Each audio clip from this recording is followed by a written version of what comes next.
Неге мысалы амин мәселесінде іштен айтамыз дейміз? Неге? Себебі бұл жерде имам Науави келтіреді хадисінде, шархында. Бұхарида келеді, ол Муслимде келеді хадис. Пайғамбар айтады, имам уәла далин деп болғаннан кейін амин деп айтыңыздар дейді. Кімнің амині періштенің аминмен сәйкес келсе, ғуфира лаху ма тақаддама мин занбихи. Оның алғашқы алдыңғы өткен күнәлары кешіріледі дейді. Хадис бітті осымен.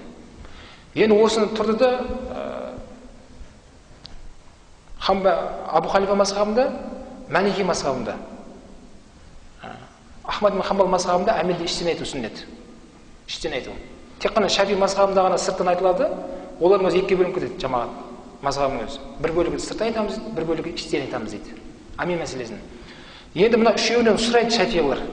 Сендер неге аминді іштен айтып жатсыңдар дейді. Бұлар айтады.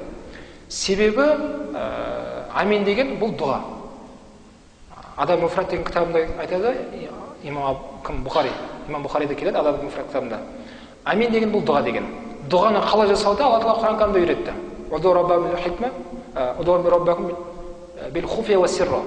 Сендер Алла Тағалаға жалбарған кезде қорыққан халдерінде іштей жалбарыңдар дейді. Дұғаны қалай жасауды үйретті, аятта Алла Тағала бізге ескертті. Осы хадистің өзінде жаңа имам үшеу айтады.